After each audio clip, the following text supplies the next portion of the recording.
오늘은 가정의 달 두 번째 시리즈로 사탄이 가정을 공격하는 이유에 대해서 함께 나누어 보도록 하겠습니다. 여러분, 오늘 말씀은 바리새인들이 예수님을 공격하는 내용입니다. 이 내용을 통해서 예수님께서는 가정의 의미와 또 이혼 그리고 결혼에 대한 이야기를 말씀하십니다. 예수님께서 갈릴리에서 예루살렘 쪽으로 이동하셨습니다. 그리고 말씀을 가르치십니다. 이것은 특별한 일이 아니었습니다. 예수님은 항상 이동하셨고 예수님은 항상 이동할 때마다 말씀을 가르치셨기 때문입니다. 그런데 바리새인들이 예수님께 와서 질문합니다. 그 질문의 내용이 무엇입니까? 선생님, 이혼해도 됩니까? 라는 질문입니다. 사람이 아내를 버리는 것이 옳습니까? 이것은 예수님을 공격하는 질문이었습니다. 이혼에 대한 의미를 물어보는 것이 아니라 예수님이 곤란해할 질문을 의도적으로 선택한 것이 바로 이혼에 대한 이야기였습니다. 이혼에 대한 질문으로 예수님을 공격합니다. 우리 마가복음 10장 1절 2절 말씀 같이 읽겠습니다. 시작.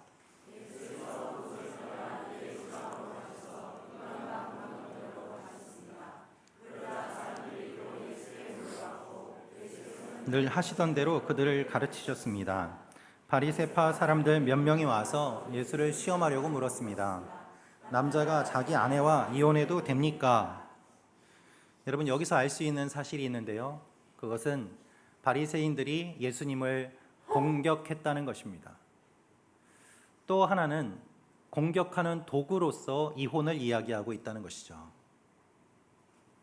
여러분, 예수님을 공격하는데 가정의 문제를 말합니다.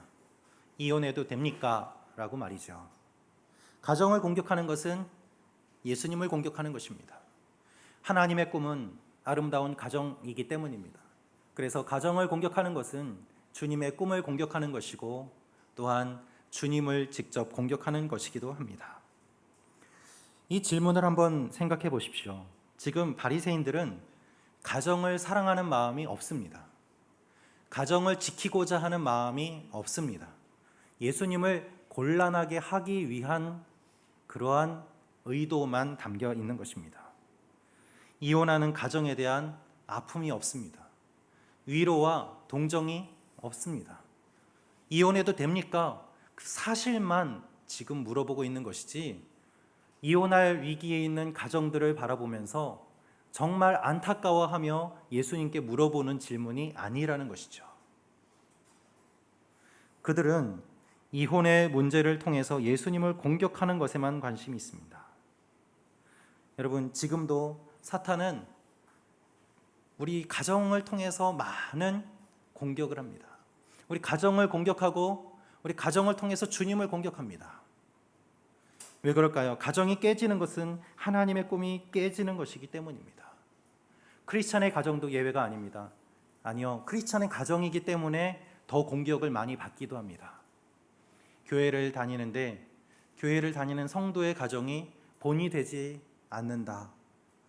그렇다면 예수님을 믿지 않는 사람들이 저 모습을 봐라, 교회 다녀도 저렇지 않느냐라며 예수님을 믿는 것을 거부하는 것이죠.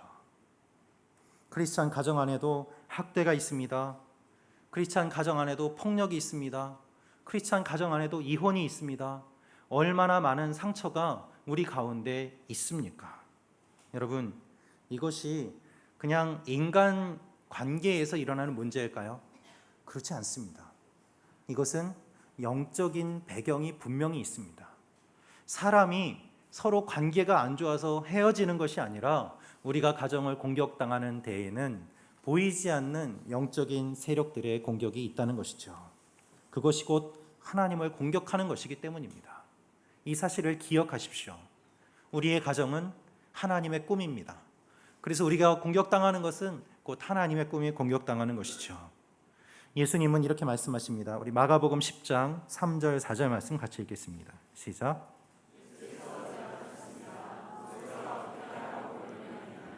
그들이 말했습니다. 모세는 남자가 이혼 증서를 써주고 아내와 헤어져도 된다고 했습니다. 예수님이 오히려 그들에게 질문합니다. 모세는 그러면 뭐라고 얘기했느냐? 이 사람들은 율법을 잘 아는 바리새인들입니다. 율법을 가장 잘한다고 하는 이들에게 모세의 율법을 질문합니다. 모세는 무엇이라고 얘기했느냐? 예수님은 그들이 말씀을 그저 알고 있는 것이 아니라 그 진정한 의미를 깨닫고 있는지를 물어보시는 것입니다. 이들은 예수님의 질문에 바로 대답합니다. 모세는 남자가 이혼 증서를 써주면 이혼해도 된다라고 했습니다. 여러분, 이 대답은요, 예수님이 어떠한 대답을 해도 공격하기 위한 바리새인들의 함정입니다. 예를 들어서 바리새인들이 예수님께 와서 예수님 이혼해도 됩니까?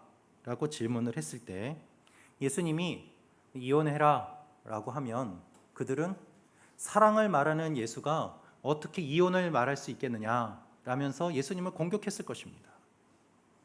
반대로 예수님이 이혼해서는 안 된다라고 말했다면 모세의 율법에는 이 증서를 써주면 이혼해도 된다고 했는데 왜 이혼하면 안 된다고 이야기를 합니까? 라면서 이건 신성모독이다라고 예수님을 공격할 수 있었습니다. 예수님이 어떤 대답을 해도 이들은 공격할 준비를 하고 이혼에 대한 질문을 던졌던 것입니다. 지금 바리새인들은 무엇을 이야기합니까? 모세의 율법을 이야기합니다. 모세의 율법에는 이렇게 써져 있습니다. 이혼 증서를 써주면 이혼해도 된다고 되어 있습니다. 법대로 하면 됩니다 라는 거예요. 법대로 하십시오. 법대로 하면 됩니다. 여러분, 예수님 당시의 이혼과 지금 우리가 살고 있는 이 시대의 이혼은 이혼의 방법도 조금 달랐고 또 이혼의 배경도 달랐습니다. 이혼의 의미도 달랐습니다. 근데 예수님 당시에는요, 여성 편에서 이혼을 요구할 수가 없었습니다. 무조건 남성이 이혼을 결정했어요. 남편이 이혼을 결정했어요. 부인이 마음에 들지 않는 부분이 있으면 증인 2-3명을 앞에 데려다 두고 이혼 증서를 써서 그 사람들 앞에서 내가 이혼하겠다 3번 이야기하면 그것으로 이혼이 됐습니다. 굉장히 간단해 보이죠.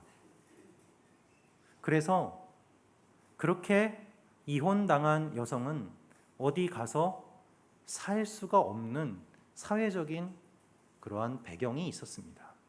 여성 혼자서 사는 것이 매우 힘들었습니다. 그래서 다른 남성을 또한 만나야만 살아갈 수 있었습니다. 요한복음 4장에서 예수님이 어떤 한 우물가에서 여인을 만납니다. 이 여인이 예수님을 만나서 하는 대화 가운데 주님은 이 여성이 지금까지 많은 남성들을 만났음을 이야기하십니다. 내가 남편이 5이 있었고 지금 사는 그 남자도 너희 진짜 남편이 아니다. 이 여인은 계속해서 버림받아 왔던 것입니다. 그 상처를 주님께서 아시고 이 여인을 만나 주셨습니다. 유대인들은 이혼의 원인에 대한 특별한 설명이 없으면 간음해서 이혼한 거야 이렇게 생각했어요. 그런데 유대의 법에 따르면, 율법에 따르면 간음한 사람은 돌에 맞아 죽어야만 하는 매우 큰 벌이었습니다. 여러분 생각해 보십시오. 남편이 마음에 안 들어서 이혼을 했는데 그 여인에 대한 특별한 사유가 없으면 돌에 맞아 죽게 되지 않습니까?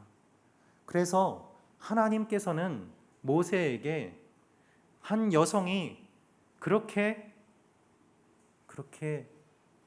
생명을 쉽게 잃지 않도록 이혼 증서를 써서 그 여인의 생명을 보호하게 하신 것입니다.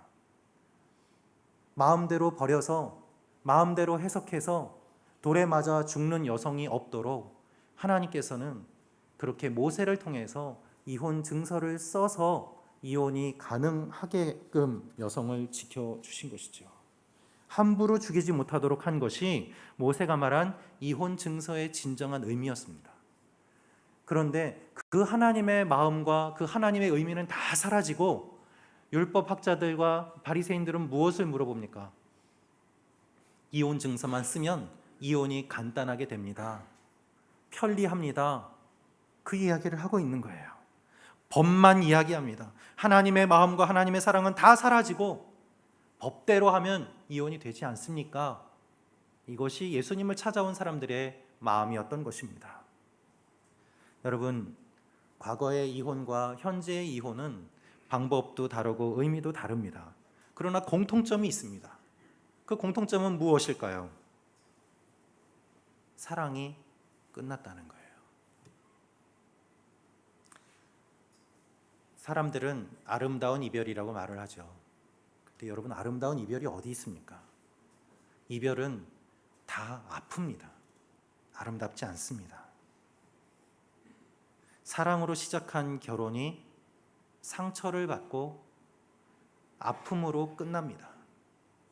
사랑으로 시작한 가정이 사랑이 사라지니까 무엇이 남습니까? 법이 남습니다. 그래서 법대로 하라는 거예요. 바리새인들은 이 법을 이야기합니다. 법대로 하면 이혼할 수 있습니다. 모세가 그렇게 말했습니다. 예수님은 어떻게 생각하십니까? 이혼하는 것이 맞습니까? 틀립니까? 여러분, 우리 가정에 사랑이 사라지면 무엇이 남을까요? 법만 남습니다. 자녀가 결혼할 때까지 내가 이혼을 참아주는 것이지 남편을 사랑해서 사는 것이 아니다 라는 마음으로 사는 가정이 있습니다. 이미 사랑이 사라졌어요. 자녀들 가운데서 내가 독립할 때까지 경제적으로 어려우니까 부모님께 의존하는 거지 부모님을 사랑해서 같이 사는 것이 아니다 라고 생각하는 분도 있습니다.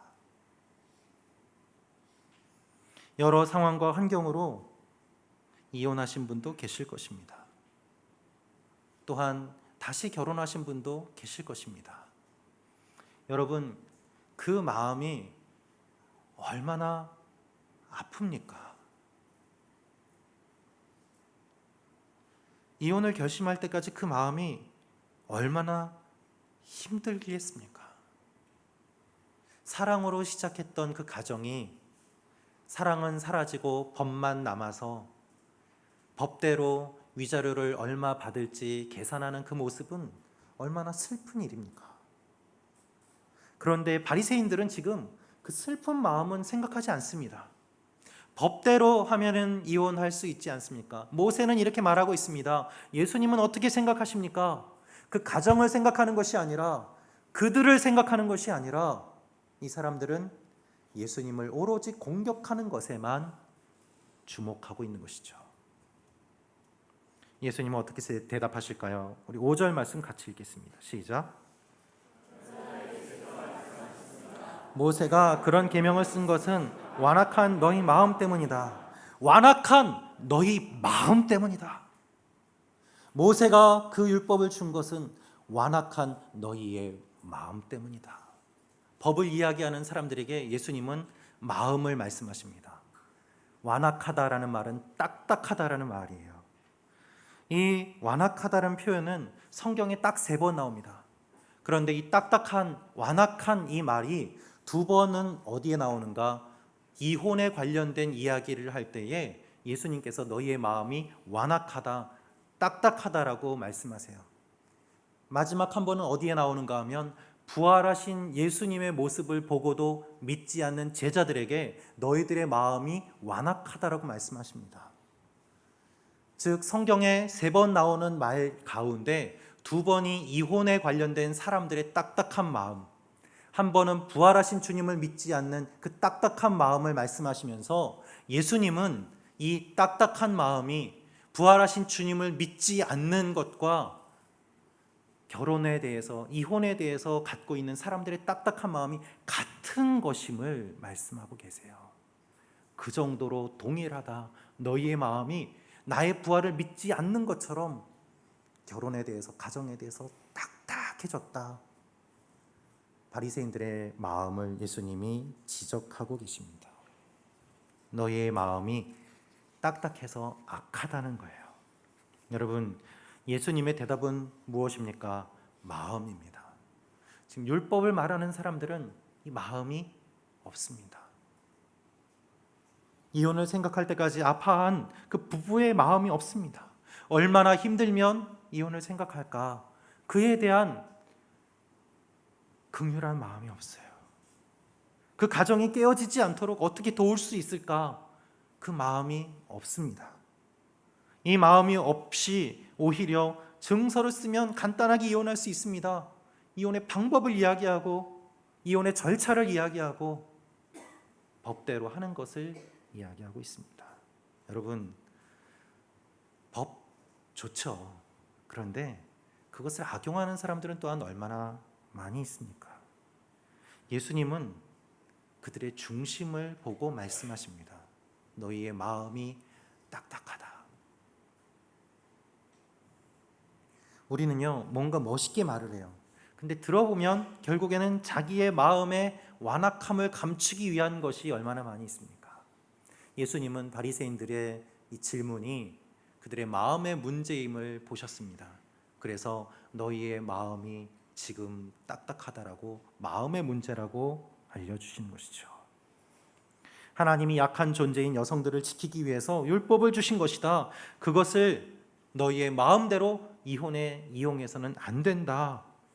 그리고 예수님은 두 사람이 어떻게 결혼했는지 결혼의 원리를 다시 말씀하십니다. 우리 6절에서 9절 말씀 같이 읽겠습니다. 시작.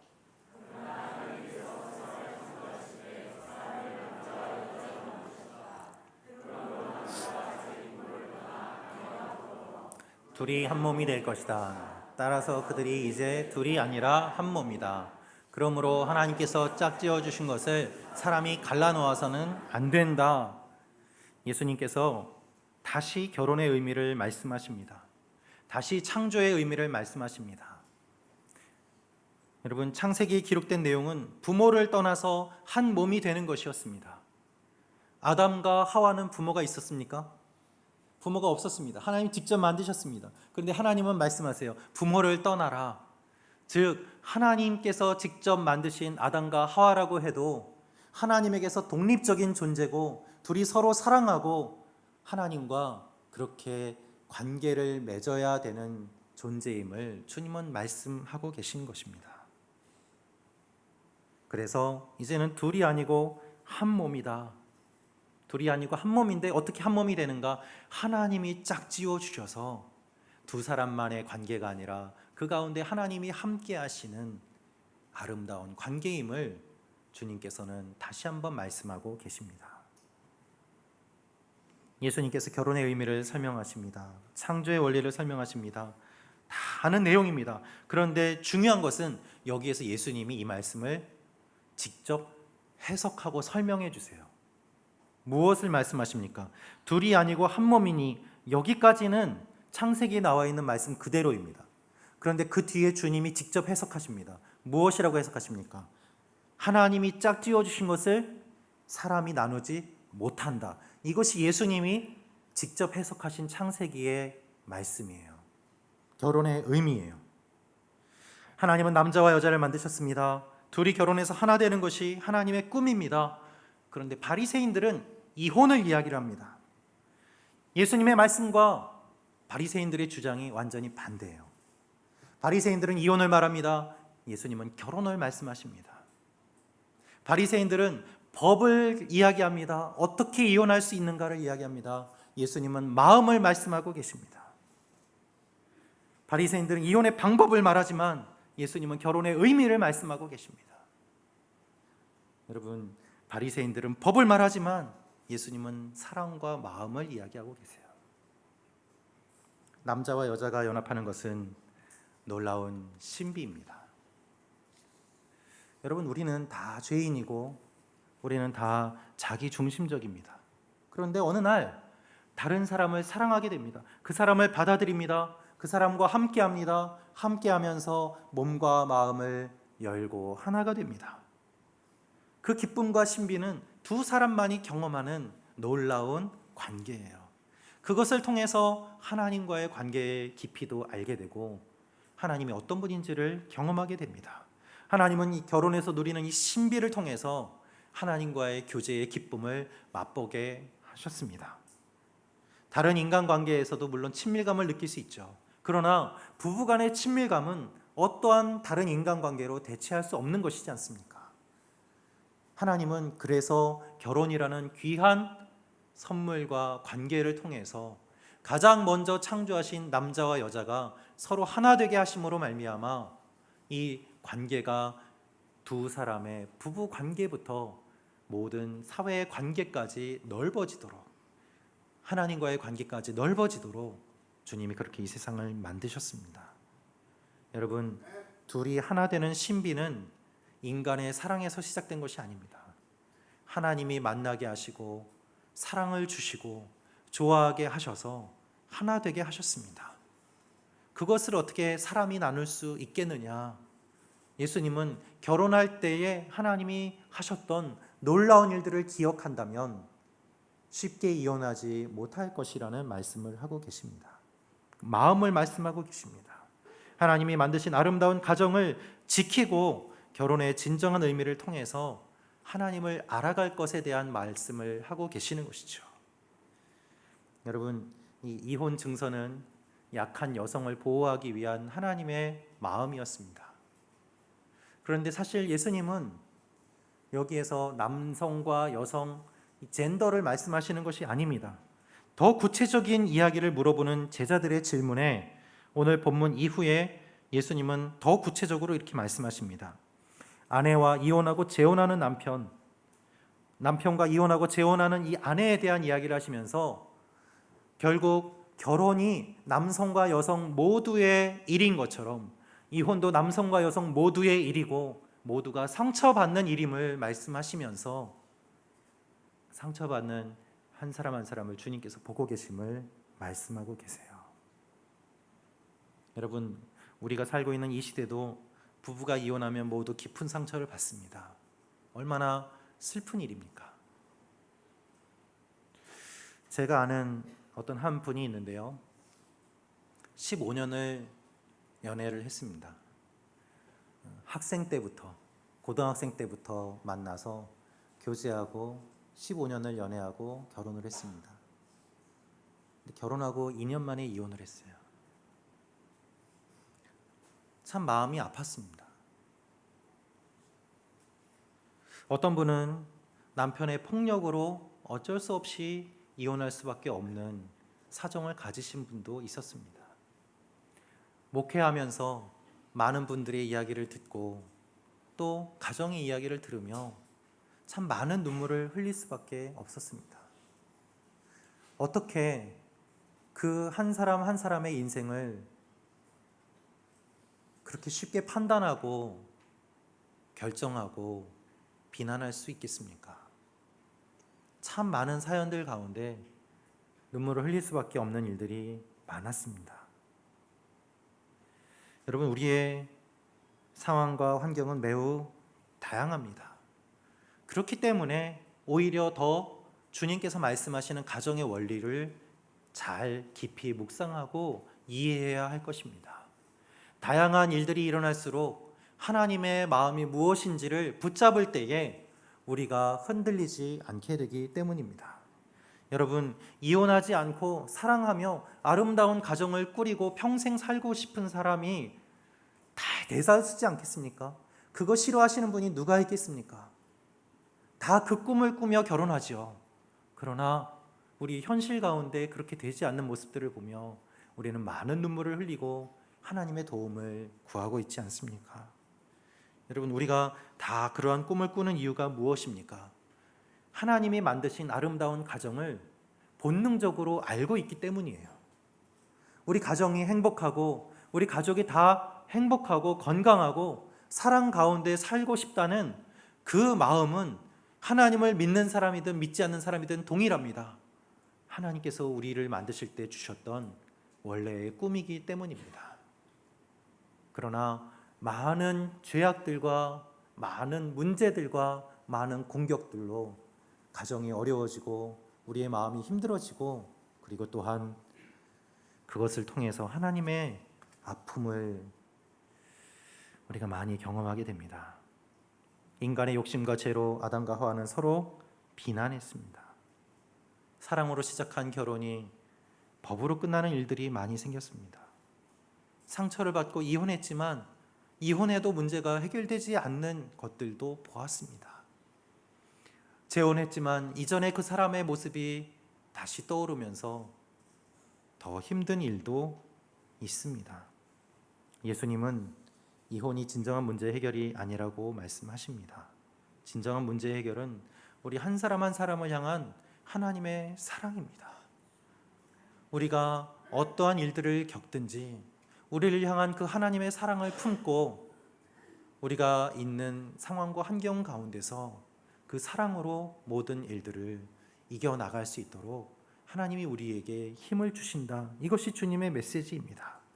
인간의 욕심과 죄로 인해 사랑이 사라지고 법만 남은 이 상황 속에서 예수님은 하나님의 사랑을 회복해야 된다라고 말씀하십니다. 여러분, 사탄은 언제나 가정을 공격해 왔습니다.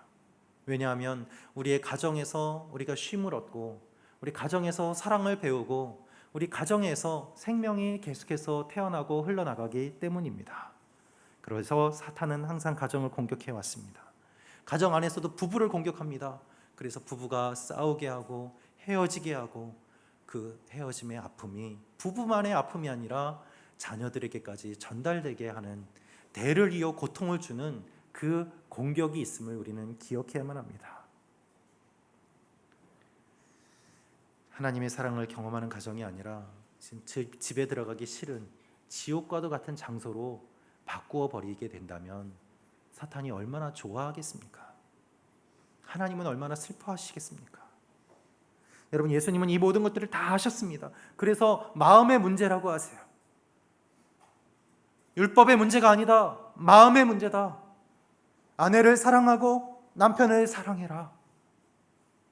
골로새 교회, 에베소 교회에 바울이 전했던 것처럼 아내는 남편에게 순종하고 남편은 그리스도께서 목숨을 버려 교회를 사랑한 것처럼 아내를 사랑해야 된다고 이야기하면서 진정한 가정의 모습이 곧 주님이 사랑하시는 교회의 모습임을 말씀하십니다. 그리고 이것이 부부만의 문제가 아니라 자녀들에 관한 일임도 말씀하세요. 오늘 우리가 읽은 본문 이후에 자녀들의 이야기가 나옵니다. 어린아이들이 오는 것을 예수님께서 보시고 축복하시는 내용이 나옵니다. 우리 마가복음 10장 13절에서 14절 말씀 같이 읽겠습니다. 시작. 어루만져 주시기를 원했습니다. 그러나 제자들이 그들을 꾸짖었습니다. 예수께서 이것을 보시고 노하시며 제자들에게 말씀하셨습니다. 어린아이들이 내게 오는 것을 허락하고 막지 말라. 하나님 나라는 이런 아이들과 같은 사람의 것이다. 할렐루야. 예수님이 노하셨다고 돼 있어요. 어린아이들이 오는 것을 막는 제자들을 보시며 예수님은 화를 내셨습니다. 막지 말아라. 예수님이 왜 화를 내셨습니까? 이 아이들에 대한 사랑이 그만큼 크셨기 때문이에요. 이혼 이야기 뒤에 부부의 이야기를 말씀하시고 그 다음에 자녀들이 오는 것을 막지 말라고 하시면서 이것이 부부만의 문제가 아니라 자녀들의 문제임도 이야기하시고 상처받은 아이들이 오는 것을 막지 말라고 하시면서 이 아이들에 대한 주님의 마음을 말씀하시고 가정을 바라보시는 주님이 부부와 자녀들에게까지 사랑의 마음을 갖고 계심을 알려주시는 것입니다. 이혼의 위기와 공격 앞에서 우리의 자녀들도 상처받고 있는 이 가정의 위기 앞에서 주님은 자녀들까지도 품으시며 내게 오는 것을 막지 말라고 말씀하시는 것이죠. 여러분의 가정은 어떠십니까? 어려움이 없는 가정은 아마 없을 것입니다. 여러분 가운데 어떤 분은 이혼으로 인한 아픔과 또 어려움을 겪으신 분도 계실 것입니다. 또 어떤 분은 홀로 자녀를 키우시면서 많은 눈물을 흘리신 분도 계실 것입니다. 어떤 분은 힘든 상황 가운데서 끝까지 가정을 지키신 분도 계실 것입니다. 사람들은 우리 가정의 모습을 보면서 쉽게 이야기합니다. 쉽게 판단합니다. 바리새인과 같이 이혼해야 됩니까? 이혼하면 안 됩니까? 저 가정은 잘 살고 있습니까? 문제가 없습니까? 그러나 주님은 그것이 우선이 아니라 한 사람 한 사람을 바라보며 함께 눈물을 흘리고 함께 사랑하고 함께 가정을 위하여 힘쓰는 일들이 일어나야 됨을 말씀하십니다. 여러분, 가장 심한 공격이 사탄의 공격이고 우리의 가정을 공격하는 사탄의 공격이 있음을 우리는 기억해야 됩니다. 그래서 아름다운 가정의 꿈을 빼앗고 다음 세대들도 아름다운 가정을 만들지 못하도록 두려움과 의심을 계속해서 불러일으킵니다. 우리 주위에 건강한 가정을 만나보는 것이 어려워지는 시대가 되도록 만들어가고 우리 주위에 상처받은 사람들이 있는 것이 당연한 세상으로 바꾸어가고 있습니다. 나도 부모님처럼 불행하게 되지 않을까 두려워하며 가정을 꾸리지 않는 그러한 분들도 있지 않습니까? 그러나 주님은 누구나 예수를 믿으면 구원받는 것처럼 누구나 예수를 믿음으로 말미암아 각 가정이 아름답게 변화되기를 꿈꾸고 계십니다. 그래서 우리 가정을 통해서 하나님의 영광이 나타나고 우리 가정에 있는 상처들이 치유되고 우리 가정을 통해서 하나님의 기쁨과 생명이 흘러나가기를 원하고 계십니다. 그것이 하나님의 꿈입니다. 이혼해야 됩니까? 묻는 바리새인들에게 하나님은 우리 모두가 아름다운 하나님의 꿈을 품고 아름다운 가정을 이끌어 나가야 됨을 말씀하고 계십니다. 과거의 일은 잊어버리고 그것을 뛰어넘는 하나님의 새로운 사랑의 역사가 일어날 것을 기대하며 하나님 앞에 아름다운 가정을 꿈꾸시는 여러분과 제가 되기를 주님의 이름으로 축원합니다. 이것이 하나님의 마음입니다.